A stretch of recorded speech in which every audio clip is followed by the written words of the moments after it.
Olá, meus amores, tudo bem com vocês? Como é que vocês estão?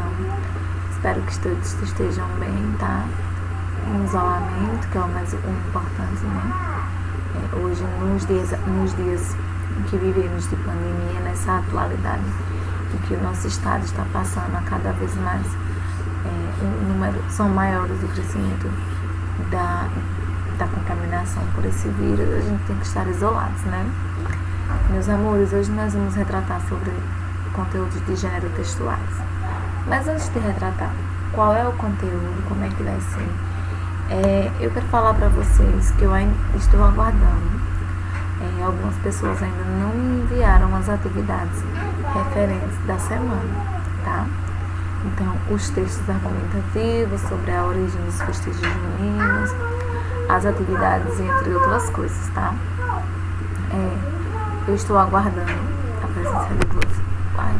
Desculpa. Estou aguardando os envios das atividades dessa semana, tá? Espero que vocês me enviem para poder a gente participar mais. Quero lembrar para vocês a nossa frase pessoal, nossa frase motivacional da semana, né? Que a gente tem que estudar, tem que ter disciplina, porque tudo que requer esforço no futuro trará grandes conquistas, né? E com a vida de estudos, com a vida no âmbito geral não é diferente, né? Tanto se você quer estudo ou para trabalho, a gente tem que fazer um esforço, requer um esforço maior para poder obter êxitos, né? Então hoje nós vamos retratar o gênero textual sobre biografia, tá? E aí vocês irão responderem a atividade da página 37 e 38, tá? Página 37 e 38. O que acontece? Eu vou ler a biografia para vocês, tá? As duas biografias vamos ler juntos e depois eu vou explicar o que cada questão venha a ser feito, tá bom? Então coloquem aí, por favor, na página 34, onde fala sobre o retrato dos tempos. Tá? Deixa eu diminuir aqui a minha tela para irmos acompanhando. Opa.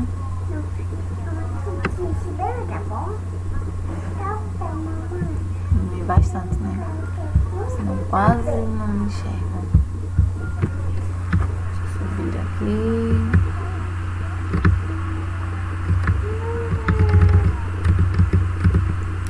Retratos do tempo. Quando tomamos conhecimento sobre a vida de alguém que já morreu, como é que a gente procura saber assim, o conhecimento da vida de alguém que já morreu? Se for alguém próximo, saberemos porque tivemos contato com a pessoa. E se for alguém que não conhecemos, ou que viveu há centenas de anos, como é que a gente vai reconhecer? Bem, nesses casos, teremos que recorrer às biografias. A seguir, você vai ler 2 trechos de biografias. A primeira faz parte do livro Memórias Póstumas de Brás Cubas, de Machado de Assis. E a segunda é de Clarice Lispector, grande autora da literatura brasileira. E que essa biografia foi descrita pelo biógrafo Benjamin Moisés. Vamos conferir.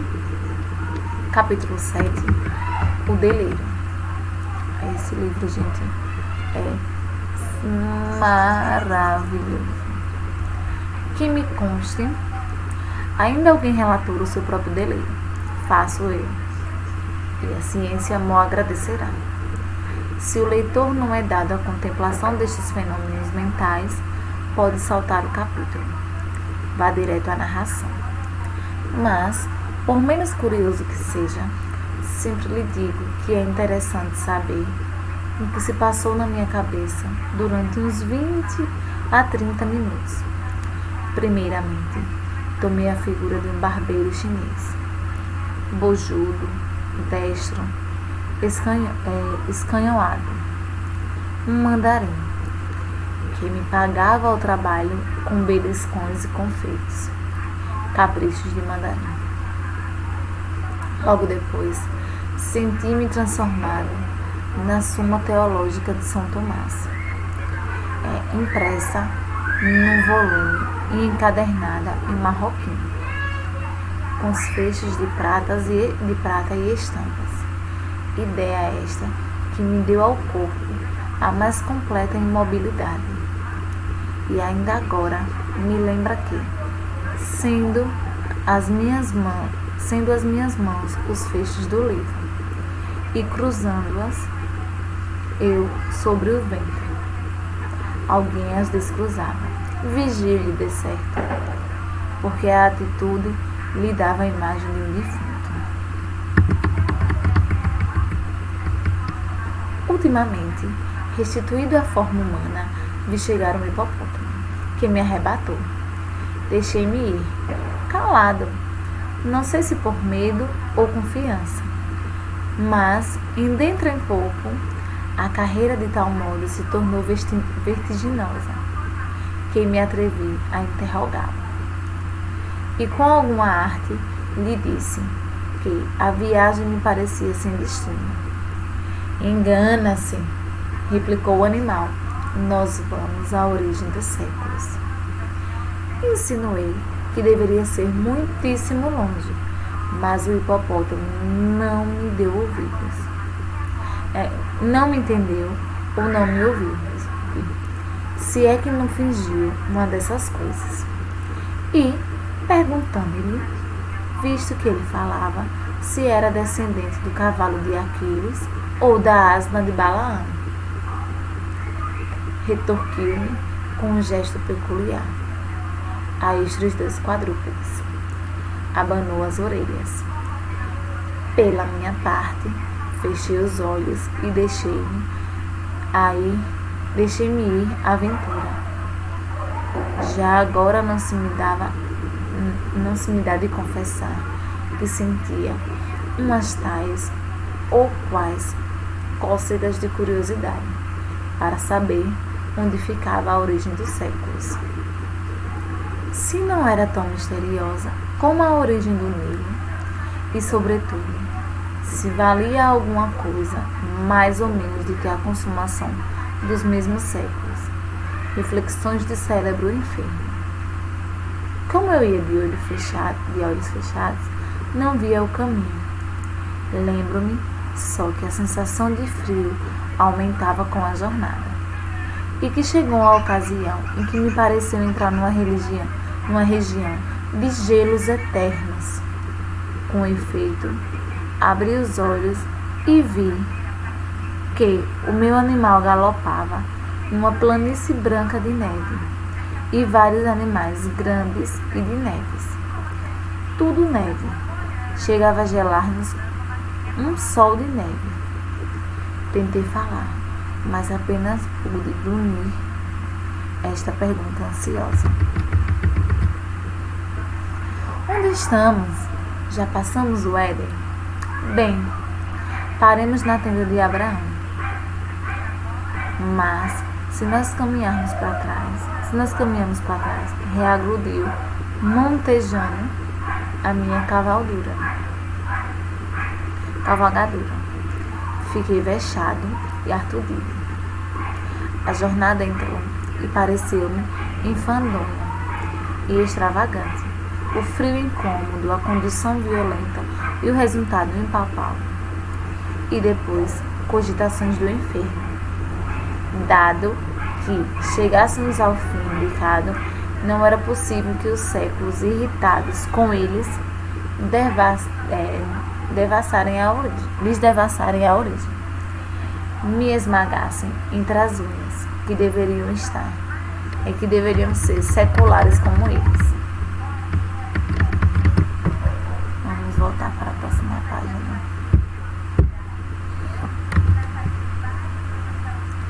Enquanto assim pensava, íamos devorando o caminho e a planície voava debaixo dos nossos pés, até que o animal estacou e pude olhar mais tranquilamente em torno de mim. Olhar somente, nada a ver, além da imensa brancura de neve, que desta vez invadira o próprio céu, até ali azul.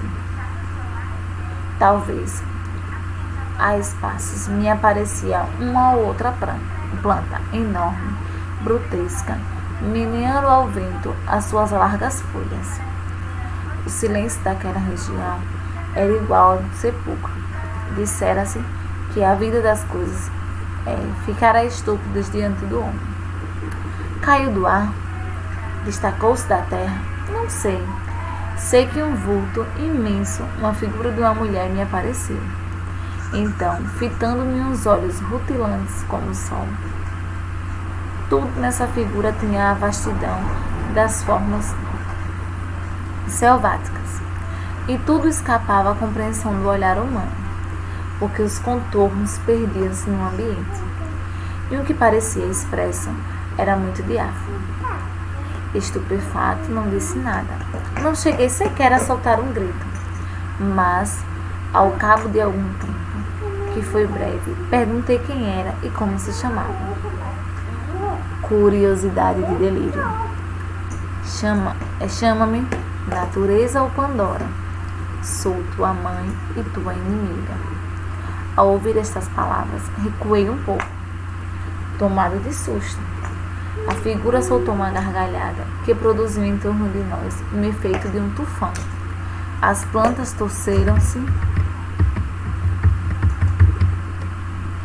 e um longo gemido quebrou a nudez das coisas externas. Não te assustes, disse ela. Minha inimizade não mata. É sobretudo pela vida que se afirma. Vives, não quero outro flagelo. Vivo? Perguntei eu, enterrando as unhas nas mãos. Como posso me certificar-me da existência? Sim, verme, tu vives. Não receis perder esse andrajo, que é teu orgulho. Provarás ainda por algumas horas o pão da dor e o vinho da miséria. Vives, agora mesmo que ensandecestes. Vives. E, se a tua consciência reouver num instante de sagacidade, tu dirás que queres viver. Nada mais quieto, nenhuma contorção violenta, nenhuma expressão de ódio ou ferocidade. Afeição única, geral, completa, era a da impassibilidade egoísta, da eterna surdez, a da vontade imóvel. Raivas, se as tinhas, ficaram encerradas no coração. Ao mesmo tempo, nesse rosto de expressão glacial, havia um ar de juventude, mescla de força e vício, diante do qual me sentia eu o mais débil e decrépito dos seres. Entendeste-me? Disse ela, no fim de algum tempo de muita contemplação. Não, respondi, nem quero entender-te. Tu és absurda, tu és uma fábula. Estou sonhando de certo, ou se é verdade que eu enlouqueci, tu não passas de uma concepção de alienado.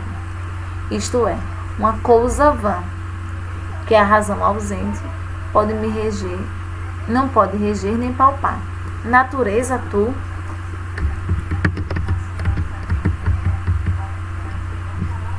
A natureza que eu conheço é só mãe e não inimiga. Não faz da vida um flagelo, nem como tu traz esse rosto indiferente como um sepulcro. E por que Pandora? Porque levo na minha bolsa os bens e os males, e o maior de todos, a esperança. A esperança, consolação dos homens. Tremes? Sim. O teu olhar fascina-me. Creio, eu não sou somente a vida. Sou também a morte. E tu estás prestes a devolver-me o que eu emprestei. Grande lascivo, espera-te a voluptuosidade do nada. Quando esta palavra ecoou como um trovão, naquele imenso vale, afigurou-se-me que era o último som que chegava aos meus ouvidos. Pareceu-me me sentir a decomposição súbita de mim mesmo. Então encarei-a com os olhos súplices e perdi mais alguns anos. É um relato provável de um delírio que essa pessoa teve, né? No qual ela vai retratar situações que ela viu no delírio dela, tá? Ai, gente. no delírio dela. E aí temos aqui a introdução, Esfinge. Em 1946, a primeira conta, Memórias Póstumas de Brás Cuba, conta um delírio da sua memória, da memória de Brás, no qual ele conta situações em que ele viveu, em que ele passou de 20 a 30 minutos vivendo nesse delírio. Agora, nós vamos fazer a leitura da introdução, a Esfinge, no qual fala sobre a escritora brasileira Clarice Lispector. Em 1946, a jovem escritora brasileira Clarice Lispector retornava do Rio para a Itália, onde seu marido servia como vice-cônsul em Nápoles. Ela viajara ao Brasil como mensageira diplomática, levando os despachos para os ministros brasileiros das relações exteriores. Mas, com as suas rotas habituais entre a Europa e a América do Sul ainda bloqueadas em função da guerra, sua viagem ao reencontro do marido seguia um itinerário nada convencional. Do Rio, ela voou para Natal, dali para a base britânica, na Ilha Ascensão, no Atlântico Sul. Em seguida, passa para a base norte-americana na Libéria e dali para as bases francesas em Rabat e Casablanca. E por fim para Roma, via Cairo e Atenas. Antes de cada etapa, ela teve algumas horas ou dias para espiar ao redor. No Cairo, o cônsul brasileiro e sua esposa a convidaram para ir com eles a um cabaré, onde ficaram maravilhados com a exótica dança do ventre, executada ao som da familiar melodia de sucesso do Carnaval Carioca de 1937, Mamãe Eu Quero, na voz de Carmen Miranda. O Egito não o impressionou, conforme escreveu ao amigo Fernando Sabino. Vi as pirâmides, a esfinge, um mamoentano leu minha sorte nas areias do deserto e disse que eu tinha um coração puro. Falar em esfinge, em pirâmides, em piastras, tudo isso é um do mau gosto horrível e quase uma falta de pudor viver no Cairo. O problema é sentir alguma coisa que não esteja prevista no guia. Clarice Lispector nunca voltou ao Egito, mas muitos anos depois relembrou sua breve excursão turística quando nas areias do deserto encarou desafiadoramente ninguém menos que a própria esfinge. Não a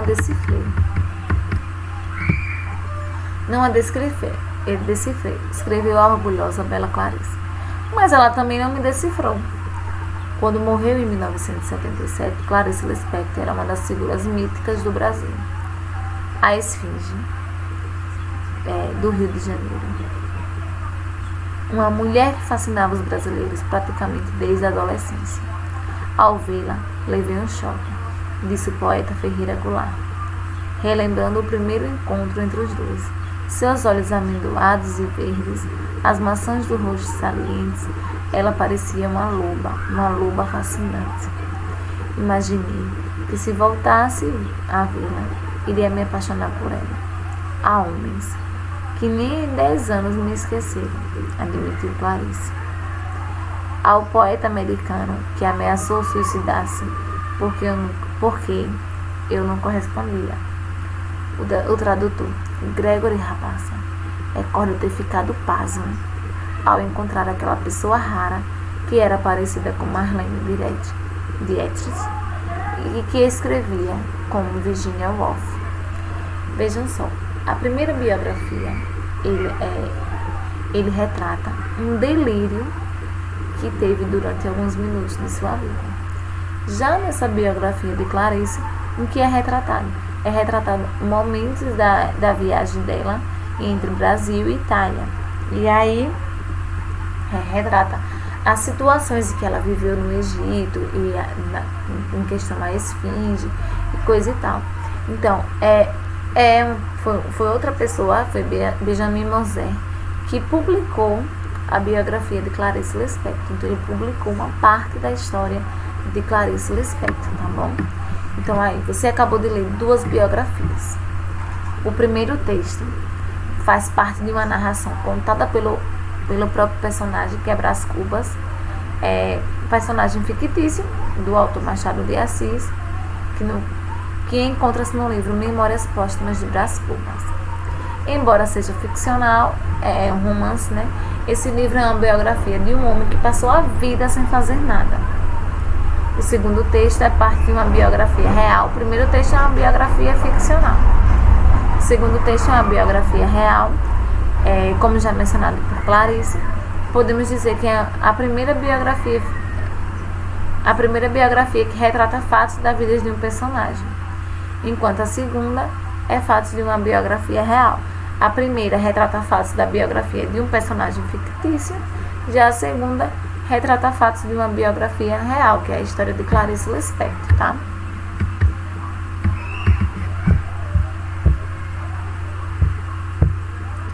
Então, o que é o gênero biografia? Qual é a função? A função dele é tentar empregar e escrever a história da vida de uma pessoa a respeito dos fatos que são narrados, importantes,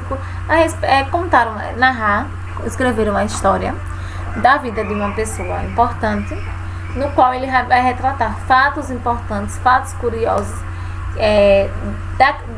daquela pessoa, das situações curiosas que a pessoa viveu. Geralmente são escritas a biografia são escritas de pessoas famosas ou que tenha algum interesse especial. Então eu preciso escrever Clarice Lispector, porque ela era muito famosa na escrita dos seus livros, das suas poesias, tá bom? A ordem que os fatos são apresentados pode ser cronológico ou não. Trata-se de um gênero de narrativa não ficcional, porque se atém à realidade dos acontecimentos e a realidade dos acontecimentos que ocorre naquele dia. E geralmente eles evitam emitir uma opinião sobre aquele biografado, que chama, né? Porque ele procura expor fatos curiosos, fatos empregados da sua história, do seu dia a dia, fatos da sua vida em si. Porque geralmente quando a produção de textos do biografado, na maioria das vezes eles já estão em memória, já estão mortos, né? Então vai publicar aquela biografia sem expressar nenhum envolvimento emocional. Então o gênero textual, biografia é isso, é um texto, é uma história que ele conta a vida de uma pessoa, retratando fatos importantes e curiosos que viveu durante os seus tempos de vida, tá? Texto e contexto. É possível perceber que a leitura do texto de Memórias de Brás Cubas, que o narrador não estava contente por ser levado ao fim dos séculos. Qual era o motivo do seu descontentamento? Por que era que Brás ele estava descontente naquele delírio? Segunda questão. Qual a justificativa do hipopótamo ao negar o pedido de parar na tenda de Abraão? Qual foi a justificativa que ele utilizou? Quais os conhecimentos são necessários para entender o pedido de Brás Cubas e a recusa do hipopótamo? Quais foram os conhecimentos necessários que Brás Cubas entendeu que o hipopótamo estava recusando? Como é descrito o espaço no trecho lido? Como é descrito o espaço nesse trechinho aí do conhecimento entre o pedido de Brás Cubas e a recusa do hipopótamo? Como o narrador apresenta a natureza ou Pandora? Leia este trecho, que também faz parte do capítulo O Delírio, de Machado de Assis. Egoísmo, dizes tu? Sim, egoísmo. Não tem outra lei. Egoísmo, conservação. A onça mata o novilho porque o raciocínio da onça é que ela deve viver. Qual a relação entre o egoísmo e a conservação? Diante dos seus conhecimentos ao significado da palavra egoísmo e conservação, qual é a relação que essas duas palavras têm diante desse trecho do capítulo Delírio também, de Machado de Assis? Qual é as circunstâncias, né? Quais as diferenças entre o narrador do texto 1 e o narrador do texto 2? E aí, pessoal, eu quero saber qual é a diferença do narrador do texto 1 e narrador do texto 2. bem tranquilo, bem fácil, né, gente? Então, essa é a nossa atividadezinha, tá? Pra vocês hoje. Espero que vocês tenham gostado e espero vocês amanhã na nossa aula gravada e espero o pessoal que ainda não assistiu às nossas aulas online, tá? Vou esperar vocês. Beijo grande, fiquem com Deus e até amanhã, se Deus quiser.